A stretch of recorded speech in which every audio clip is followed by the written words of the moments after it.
우리 하나님께 영광, 우리에게 기쁨, 뜨겁게 박수하도록 하십시다. 수고하셨습니다. 다음엔 제가 이제 구역별로, 기간별로 또처럼 여러분에게 말씀드리도록 하겠습니다. 자, 오늘은 성령 강림주일이라서 오늘과 다음 주에 이어서 성령에 관한 이야기를 함께 좀 나눠보려고 합니다. 자, 오늘 19장 본문의 말씀, 아볼로가 고린도에 있을 때 바울이 윗지방으로 다녀 에베소에 와서 어떤 제자들을 만나 바울이 2차 전도 여행을 끝나고 이제 3차 전도 여행을 시작을 하면서 윗지방을 지나서 소아시아의 갈라디아나 부르기아 이 지역을 돌아보고 이제 에베소에 이르게 됐습니다. 에베소에 와서 보니 믿음의 성도들이 있었어요. 믿음의 성도들이 있는데 한 12명 정도 모여 있는 거예요.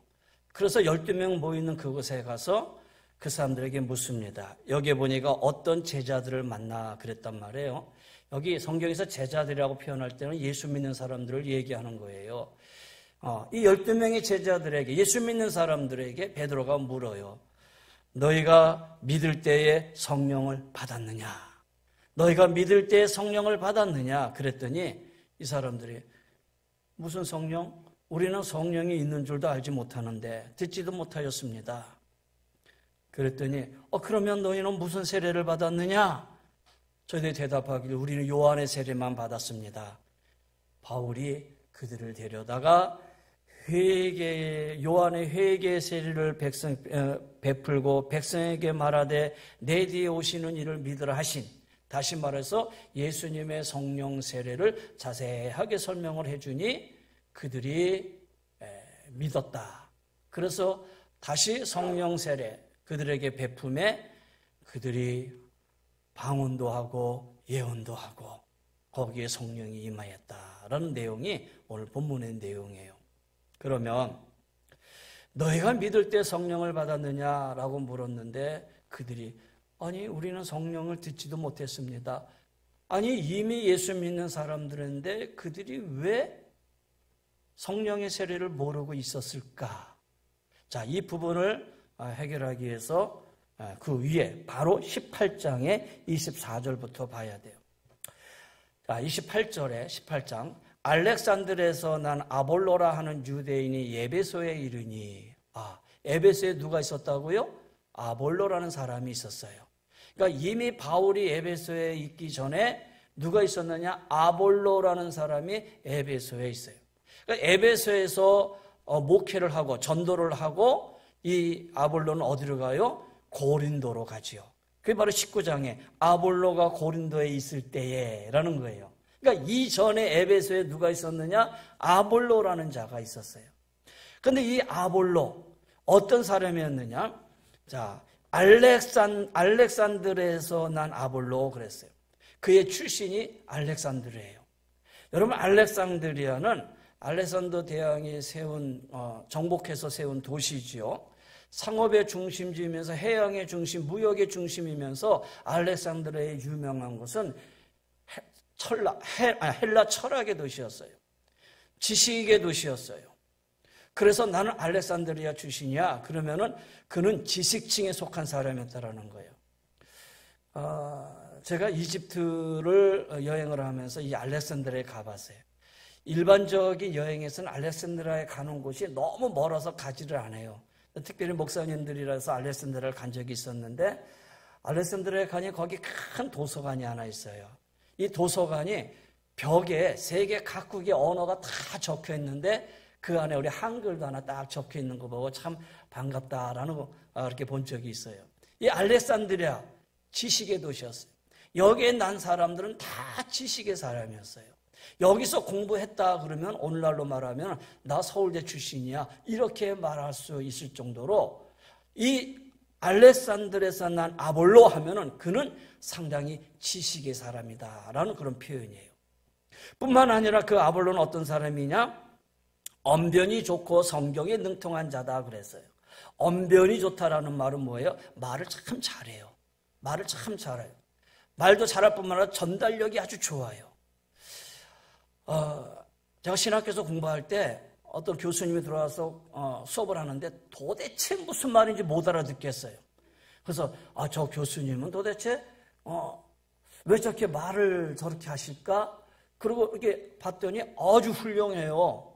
아주 그냥 외국에서 유학도 하시고 그 다음에 PhD 철학 박사도 받으시고 그 다음에 논문도 아주 귀한 거 썼고 그런데 이 수업하는 걸 보면 참 이 전달을 못해. 그래서 답답한 적이 있었거든요. 근데 이 아볼로는요 언변이 좋아요.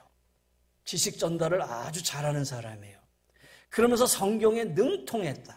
여기서 말하는 성경은 어떤 성경일까요? 구약 성경이에요. 구약 성경에 대해서 아주 꿰뚫고 있는 사람이었어요. 여러분, 성경에 저자를 모르는 성경이 신약 성경에서 있어요. 어떤 성경이죠? 히브리서. 히브리서는 저자가 누군지 잘 모르거든요. 그런데 이 히브리서를 읽어보면 구약에 관한 말씀이 많이 나와요. 그래서 마틴 루터는 이 히브리서의 저자가 혹 아볼로였을 것이다 라고 얘기해요. 추측하는 것이죠. 그 정도로 이 아볼로는 구약 성경이 아주 능통한 자였어요. 그리고 28절, 25절 보세요. 그가 일찍이 주의 도를 배워 열심으로 예수에 가는 것을 자세히 말하며 가르쳤다. 일찍이 주의 도를 배웠다. 일찍이 주의 도를 배웠다는 말은 일찍이 예수를 알았다라는 거예요. 일찍이 예수를 알았다라는 말은 무슨 얘기냐? 아마 그가 모태신앙, 아니 어렸을 때부터 신앙을 가지고 있는 자였다. 여러분, 이 당시에는 유대인들에게는 율법에 속해 있어서 아직도 유대주의에 속해 있는 사람들이 있는가 하면은 예수를 믿고 이제는 예수를 믿는 개신교회들이 있었단 말이에요. 근데 이 당시에는 유대주의들이 많았단 말이에요. 그런데 유대주의에 있는 율법에 빠져 있는 사람들이 많았는데 오늘 이 아볼로는 그 중에서 주의 도를 일찍이 알았다라는 말은 일찍이 예수를 믿었다라는 거예요. 그 옛날 유교적으로 아주 그냥 이 땅이 꽉 차 있을 때에 선교사들의 전도를 받고 예수 믿은 소수의 크리스찬들이 있었던 것처럼 일찍이 예수를 믿은 사람이었어요. 뿐만 아니라 열심으로 예수에 가는 것을 말하고 가르치는 자였어요. 우리말로 말하면 전도하는 자였어요. 전도하고 회당에 들어가서 그 다음에 보니까 담대하게 말하는 자였어요. 그러고 보니 저도 목사인데 이 아볼로가 가지고 있는 장점이 너무나 부러운 거예요. 그렇죠? 너무나 부러운 거예요, 이 장점이. 보세요. 알렉산드리아 최고의 지식을 가졌죠. 언변이 좋지요. 그리고 성경에 능통하지요. 그리고 전도도 잘하지요. 그리고 담대하지요. 어느 하나 빠질 것 없는 자가 바로 이 아볼로였다라는 거예요. 근데 성경은 여기에 이렇게 얘기합니다. 25절에 자세히 말하며 가르치나 요한의 세례만 알 따름이라. 다 아는데 요한의 세례만 알 따름이다. 그는 일찍이 예수를 믿고 신앙생활을 잘하고 그 다음에 예배소에서 지금은 성도들을 가리키고 그런 목회자적 사명을 가지고 살아가고 있는 자임에도 불구하고 그 아볼로에게 딱 한 가지 부족한 게 있었는데 그 한 가지 부족한 게 뭐냐? 요한의 세례만 알 뿐이라. 그러면 요한의 세례가 뭐냐? 일찍이 세례 요한은 마태복음 3장 11절 말씀에 이렇게 얘기합니다. 나는 너희로 회개하기 위하여 물로 세례를 베풀거니와 내 뒤에 오시는 이는 나보다 능력이 많으시니 나는 그의 신을 들기도 감당하지 못하겠노라. 그는 성령과 불로 너에게 세례를 베푸실 것이요.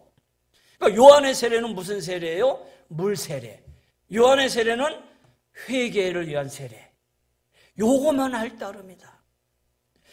분명히 세례 요한이 내 뒤에 오시는 이는 성령으로, 불과 성령으로 너에게 세례를 준다고 했는데 어찌된 영문인지 아볼로는 세례 요한이 이 가르침의 앞에 부분만 알았다라는 거예요.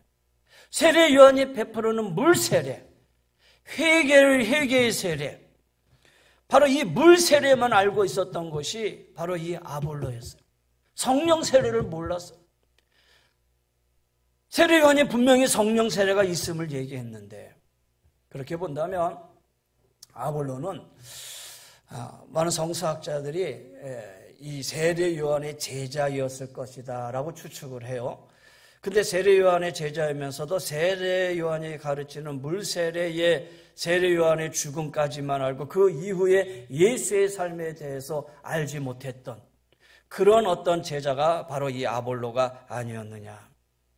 오늘 성경은 이 아볼로의 아주 탁월한 면, 아주 훌륭한 면을 다 얘기를 해요. 그럼에도 불구하고 아볼로에게 한 가지 부족한 게 있었는데 그 한 가지 부족한 것은 성령을 알지 못했다라는 거예요. 그렇다면 오늘 본문의 말씀과 연결해 보면은 이렇게 퍼즐이 맞춰지지요. 왜 예배소에 바울이 이르렀을 때에 거기 있는 성도들을 향해서 너희가 성령을 받아 성령의 세례를 받았느냐 했을 때 우리 모릅니다. 왜 그렇게 대답했을까? 아볼로가 몰랐기 때문에 사람들에게 많은 성도들에게 성령의 세례를 가르치지를 못했다라는 거예요. 말씀을 읽으면서 두려움을 느낍니다. 무슨 두려움을 느끼냐? 여러분에게 말씀을 가르치면서 내가 알고 있는 그 이상의 하나님의 놀라운 비밀이 있는데 그 놀라운 비밀을 내가 혹 여러분에게 가르치거나 말하지 못하지 않았을까라는 두려움이. 아볼로는 열심히 전도하는 자였음에도 불구하고 그는 일찍이 예수님을 알았음에도 불구하고 훌륭한 지식을 가지고 있음에도 불구하고 세례 요한의 물세례까지만이 알고 있는 자였다라는 얘기예요. 그렇게 본다면 성경에 이런 말씀이 있어요. 제자가 스승보다 높을 수 없다. 마태복음 10장 24절에 제자가 그 선생보다 또는 종이 그 상전보다 높지 못하리니. 그렇지요. 그 제자들이 그 스승이 가르치는 것 그 이상을 깨닫지 못하고 알지 못한다라는 거예요. 그렇게 본다면 말씀드린 것처럼 제가 말씀하지 못해서 가르치지 못해서 설교하지 못해서 우리 성도들이 신앙의 깊은 곳으로 들어가야 되는데 깊은 곳으로 들어가지 못한다면 이거 너무나 안타깝지 않는가라는 생각을 하게 되지요. 그 말은 성도는 목회자 신앙 이상만큼 잘할 수 없다는 얘기죠. 기분 나쁘셔요? 여하튼 그래요. 여러분 아무리 박사라 하더라도 아무리 학자라 하더라도 탁월한 인격의 소유자라 하더라도 오늘 여기 성령의 세례를 알지 못한다면 무슨 소용이 있겠어요? 여러분 우리 여기 주일학교, 중고등부, 청년부 우리 여기 부교육자들이 아무리 많이 배우고 아무리 훌륭하다 하더라도 그들이 성령을 알지 못한다면 우리 자녀들에게 뭘 가르치겠어요? 그래서 여러분 교육자들을 위해서 기도해 주세요. 특별히 목회자들을 위해서 성령 충만할 수 있도록 기도해 주셔야 돼요. 목회자들이 성령 세례받고 성령 충만해서 이 성령을 여러분에게 가르치고 성령을 함께 소유해 나갈 수 있도록 기도해 주셔야 된다는 거예요. 사역자들뿐만 아니라 전도자들도 마찬가지고요. 해외 나가서 선교하거나 우리 선교사들도 마찬가지예요. 또 직분을 맡고 있는 우리 장로님들, 권사님들도 마찬가지예요. 성령을 받아야지만 그 직분을 감당할 수가 있다는 거예요. 그래서 사역자들은, 전도자들은 성령 충만할 수 있도록 기도하셔야 된다는 거예요. 여러분의 믿음과 신앙이 성장해 가기를 바랍니다. 그러나 감사하게도요, 저는 그래도 성령을 알아요. 그리고 우리 교단은 성령의 이 세례, 성령의 능력을 소멸하지 않아요. 이거를 다시 말해서 무시하지 않아요. 간혹 교단들 중에서 이 성령에 관한 것을 이렇게 잠재우고 그 다음에 이렇게 억압하는 그런 곳도 있다라는 거예요. 여기 성령을 받으니까 방언도 하고 예언도 한다고 그랬죠. 오순절 성령이 임하니까 그들이 입이 열어서 막 방언도 하고 예언도 하고 그런 능력이 일어나잖아요. 성령의 활동하심을 우리가 막아서는 안 되는, 성령의 역사하심을 우리가 방해해서는 안 된다라는 거, 그를 억제하시거나 무시해서는 안 된다라는 거예요. 저는 바라기는 우리 성도들이 기도하는 가운데 뜨겁게 기도하고 여기에 방언도 하고 예언도 하고 성령의 역사가 넘칠 수 있는 그런 교회가 되기를 소망을 해요. 할렐루야. 그래서 감사하죠. 우리 교단은 성령의 뜨거움을 강조하는 교단이고 또 성령의 이 운동에 대해서 우리가 말을 하고 그래서 중생 성결할 때 이 성결의 은혜가 성령의 은혜를 얘기하고 있는 거예요. 여러분 혹시 교회에 나와서 신앙생활하면서 교회에다 내 신앙생활을 할 때에 다시 말해서 내가 교회를 정하는 데 있어서 가장 중요한 것은 내 영혼을 맡기는 데 있어서 함부로 맡길 수 없잖아요. 그 교회에 속해 있는 교단이 어떤 교단인가? 그 교단은 성령의 운동을 억압하거나 경시하는 교단은 아닌가? 또 그 교회 담임 목사님이 어떤 신학 공부를 했는가? 여러분 이 부분도 상당히 중요하리라고 생각이 들어요. 사랑하는 성도 여러분, 여러분은 우리 성결교단의 성령의 충만함, 성령의 인도하심, 성령의 은혜로 함께 할 수 있는 그런 교회로 서게 된 거 하나님, 우리 귀한 성도들 하나님의 은혜와 사랑과 축복인 줄 믿습니다. 그리고 저도 성령의 은혜를 체험하고 성령을 여러분에게 담대하게 말할 수 있다는 거 얼마나 감사한지 몰라요. 왜냐? 성령을 알지 못했던 이 아볼로는 그의 제자들에게 이 성령을 가르치지 못했다라는 거예요. 그러니 역시 세례 요한의 세례 속에서 그들의 신앙이 멈춰있는 상태였다라는 것이죠. 그런데 자 18장 그 위에 아볼로가 들어가가지고 열심히 예수에 관해서 말하는 거 설교를 하고 있어요. 근데 감사하게도 그 가운데 누가 있었느냐? 아굴라와 브리스길라 부부가 있었어요.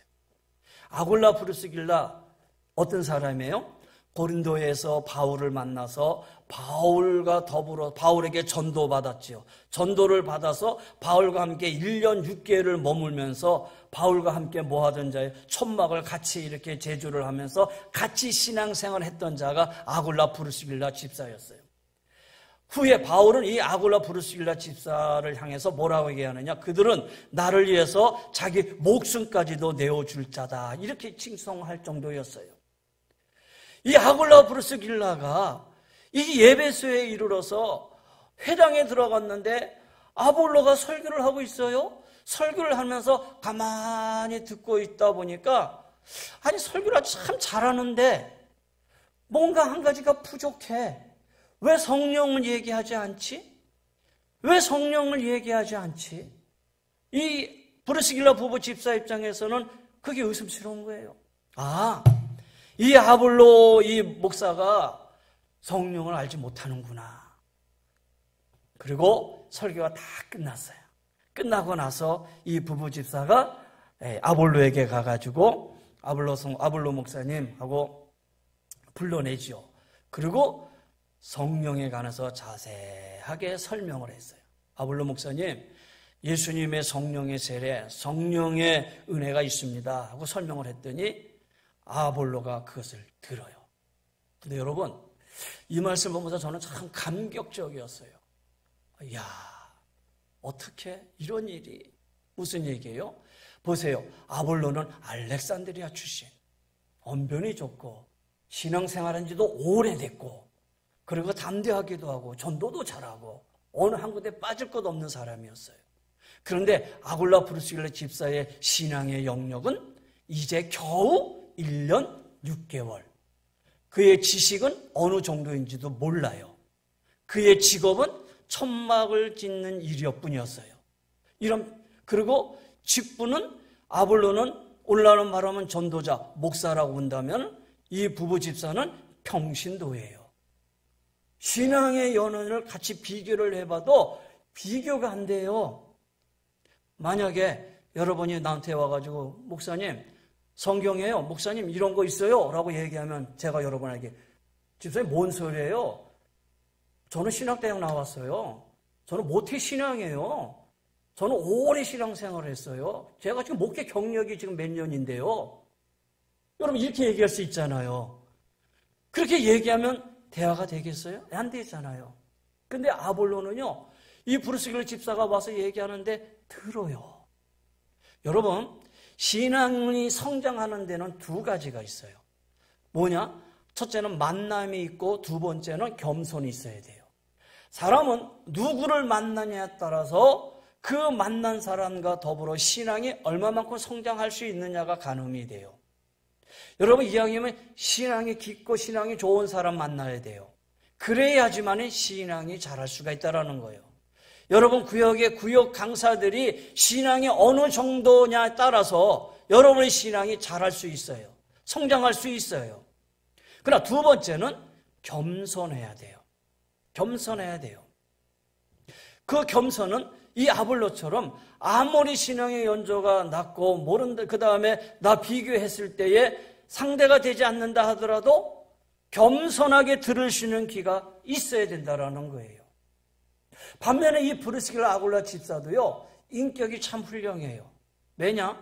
여러분, 지금 아볼로가 설교하고 있는데 설교를 다 듣다가 끝에쯤 가가지고 목사님 하고 손을 들고 일어나가지고 사람들 다 있는 데서, 아니 목사님, 왜 목사님은 세례 요한 세례만 가르칩니까? 성령의 세례, 예수님의 세례도 가르쳐야죠.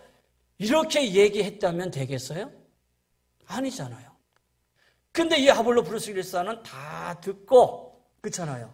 그리고 나서 아볼로를 데려다가, 아볼로 선생님, 예수님의 불세례, 성령 세례 이런 세례입니다 라고 가르치고, 거기에 아볼로는 아무 말 안 하고 다 들었다. 야, 저는 이 모습을 보면서 그렇다. 이 신앙이 자라는 데 있어서 누구를 만나냐도 중요하고, 다시 말해서 사도 바울 밑에서 그래도 신앙생활을 했던 이 아굴라 브루스길러 집사를 만난 것도 이 아볼로에게는 축복이었고, 그리고 이 집사에게 겸손하게 그 말씀을 들을 수 있는 것도 이 아볼로에게는 축복이었구나. 그러니 이 아볼로가 성장할 수밖에 없구나. 여러분, 제가 성장할 수 있도록 기도해 주시기를 바랍니다. 우리 목회자들이 신앙이 성장할 수 있도록 여러분 기도해 주셔야 돼요.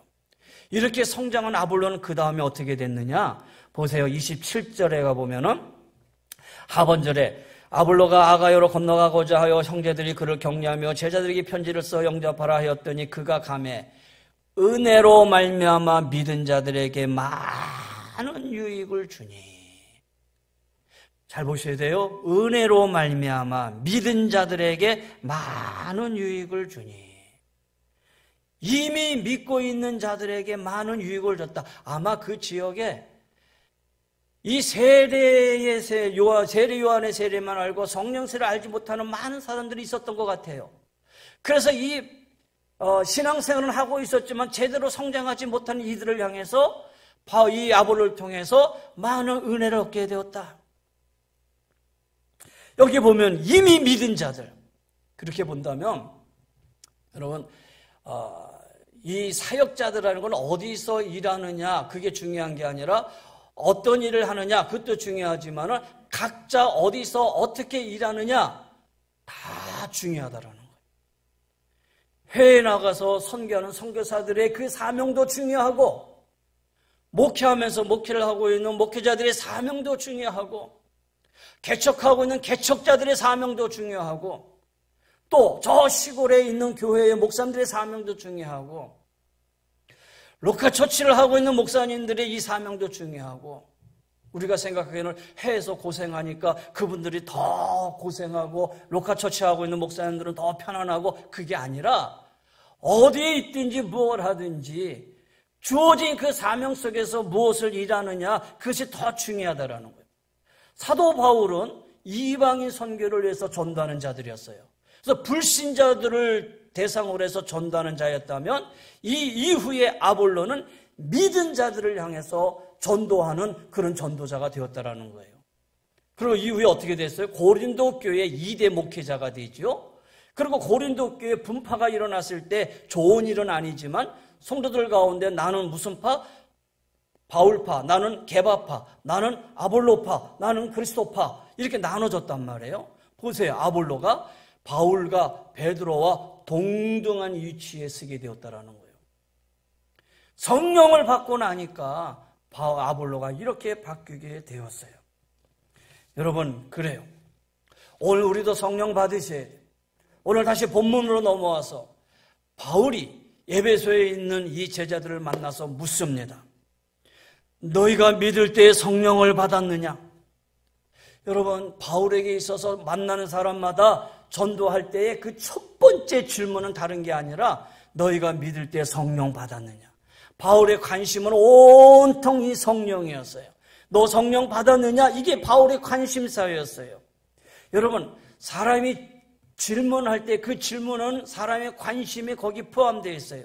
그리고 내가 뭘 질문하냐에 따라서 그 사람이 어떤 마음을 가지고 있느냐를 알 수 있는 것이죠. 바울의 관심은 성령이었다라는 거예요. 오늘 우리의 관심은 과연 어디에 있습니까? 사람들에게 모여 있어요. 이 구역이 무슨 구역이죠? 몇 명이 모이죠? 요즘 코로나 되니까 목사님들이 모이면 야, 요즘 코로나에 성도들 많이 나와? 몇 명이나 나와? 뭐 재정은 많이 떨어지지 않았어? 뭐 이런 얘기들. 여러분, 사실 중요한 거는 그거 아니잖아요. 이런 상황 속에서도 은혜제일교회 성령의 사람이 얼마나 있는지, 성령 충만한 사람들이 몇 명이나 있는지, 교회가 아직도 여전히 성령으로 충만한지, 그게 정말 우리의 관심사가 되어야 되지 않겠느냐라는 거예요. 찰스 스펄전 목사님은 만나는 사람마다 3가지 질문을 했대요. 첫 번째는 당신은 예수 그리스도를 믿습니까? 당신은 성령 세례를 받았습니까? 당신은 성령으로 충만하십니까? 이 3가지를 늘 질문했다라는 거예요. 오늘 만약에 예수님이 오신다면 예수님이 우리 은혜제를 통해서 뭘 물으실까요? 야, 은혜제일교회가 몇 년이나 되었느냐? 몇 년 된 교회에서 은혜제일교회 성도가 몇 명이나 되느냐? 뭐 이런 얘기를 물으실까요? 여러분, 예수님의 관심은 사실 그런 거 아니에요. 예수님의 관심은 은혜제일교회 성도들이 성령으로 충만하느냐? 이 교회에 성령으로 충만한 사람이 과연 몇 명이나 있느냐? 여러분, 이것이 예수님이 우리를 향해서 물으시는 가장 중요한 관심의 질문이 아닐까요? 여러분, 우리는 성령으로 충만한 교회가 되어야 돼요. 할렐루야. 성령의 은혜로 충만한 성도들이 되어야 되고, 사역자 하나하나가, 직분자 하나하나가 성령의 은혜로 살아가는 성도들이 되어야 된다는 거예요. 성령의 불길이 평양 장대한교회에 임했어요. 이것이 번져서 만주회까지 이르게 되었는데 1907년 1년이 지나서 1908년에 만주에 한 선교사가 있는데 그 선교사가 성령의 대부흥의 이 모습을 보면서 본국으로 편지를 보냅니다. 그 편지의 내용이 이런 편지입니다. 우리가 도무지 통제할 수 없는 능력이 교회에 들어왔습니다. 기적 같은 것은 믿지도 않고 무딘 감각에 자기 의로 가득 찬 한 중국인이 평소의 모습을 버리고 관청에서 아무리 고문해도 털어놓지 않는 죄를 고백했습니다.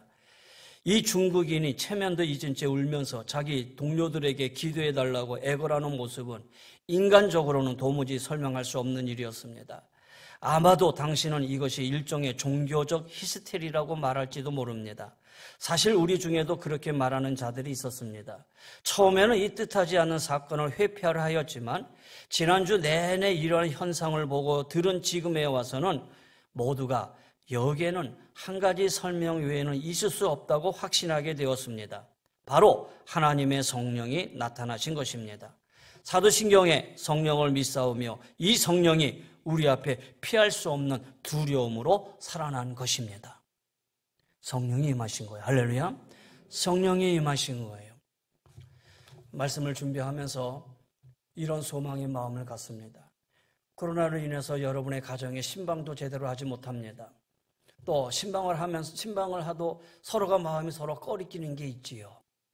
저는 이 말씀을 준비하면서 주님, 성령님께서 우리 성도들을 대신방하여 주시옵소서. 할렐루야.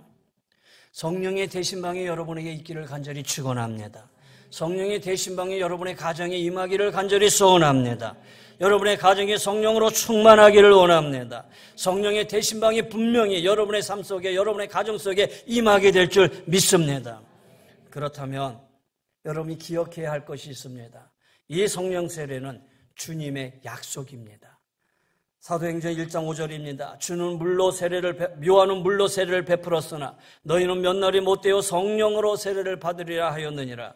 오직 성령이 너에게 임하시면 너희가 권능을 받고 예루살렘과 온 유대와 사마리아와 땅끝까지 이르러 내 증인이 되리라 하시니라. 성령은 주님의 약속입니다. 이미 성령이 우리 안에 임하셨습니다. 그러기에 우리는 주님의 약속을 믿고 두 번째, 성령을 구하셔야 됩니다. 우리는 성령은 구하는 자에게 주셔요. 누가복음 11장 말씀입니다.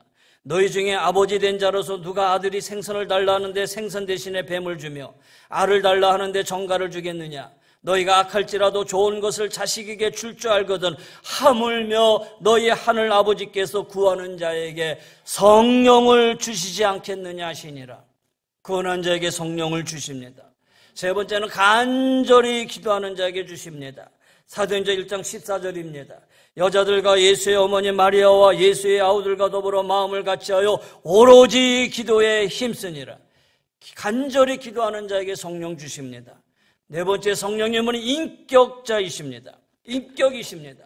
성령은 물건이 아닙니다. 성령은 인격, 즉 지혜와 정과 의가 있는 것입니다. 그래서 우리의 마음의 문을 열고 성령을 영접할 때 들어오시는 거예요. 여러분의 마음의 문을 닫고 거절하면 성령이 우리의 문 앞에서 늘 기다리고 계실 수밖에 없어요.